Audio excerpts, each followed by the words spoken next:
Hello guys, स्वागत आहे तुमचं माझ्या कुकिंग व्लॉग्समध्ये.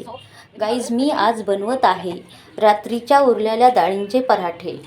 मी त्या पराठ्यामध्ये काय काय मिक्स करत आहे ते बघा. मी थोडीशी मेथीची भाजी घेतली आहे, जिरा घेतला आहे, अजवाईन घेतला आहे, थोडीशी मिर्च पावडर घेतली आहे आणि सोप घेतली. रात्रीची डाळ उरलेली होती ती मी फ्रीजमध्ये ठेवली आहे. आणि हा गहूचा आटा आहे. थोडं चवीनुसार मी नमक टाकलं आहे याच्यात. आणि ही डाळ आहे रात्रीची उरलेली. मी हे सर्व मिक्स करून आटा मळून घेत आहे. तुम्ही बघा आणि तुम्ही पण ट्राय करा. खूप टेस्टी पराठे बनतात याचे. हे तुम्ही सकाळी मुलांना टिफिनवर देऊ शकता. मी तर देते माझ्या मुलांना, त्यांना आवडतात पण. आणि नाश्त्याला पण आपण खाऊ शकतो सकाळी चहाबरोबर. लहान मुलांना टमाटो सॉस बरोबर द्यायचे आणि आपण चहाबरोबर खाऊ शकतो.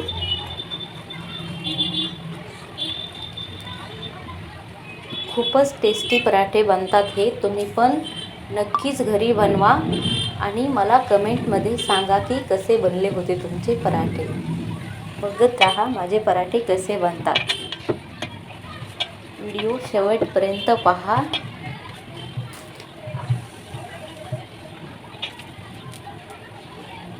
मी व्हिडिओ थोडा फास्ट केला आहे कारण की खूप मोठा बनत होता, त्यामुळे थोडी स्पीड वाढवली आहे.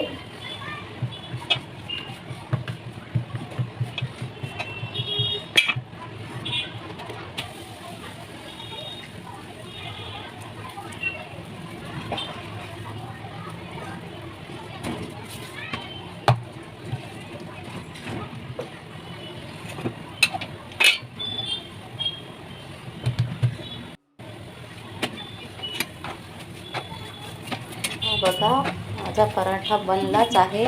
एकदम क्रिस्पी बनला आहे आणि टेस्टी पण बनला आहे.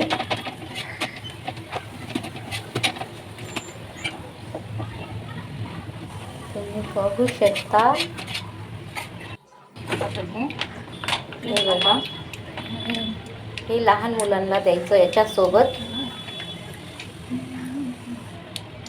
शाळेच्या टिफिनवर पण देऊ शकता.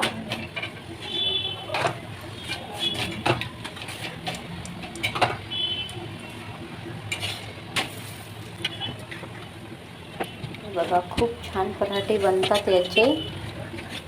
रात्रीची डाळ किंवा बेसन उरलेलं असलं तर असे पराठे बनवून बघा तुम्ही. खूपच टेस्टी बनतात. हे बघा किती क्रिस्पी बनत आहे. मुलांना द्यायचे आणि मोठ्या माणसांना चहा सोबत द्यायचे. हा व्हिडिओ कसा वाटला नक्कीच सांगा आणि तुम्ही पण तुमच्या घरी बनवून पहा. असे पराठे कसे झाले ते मला कमेंटमध्ये नक्कीच सांगा.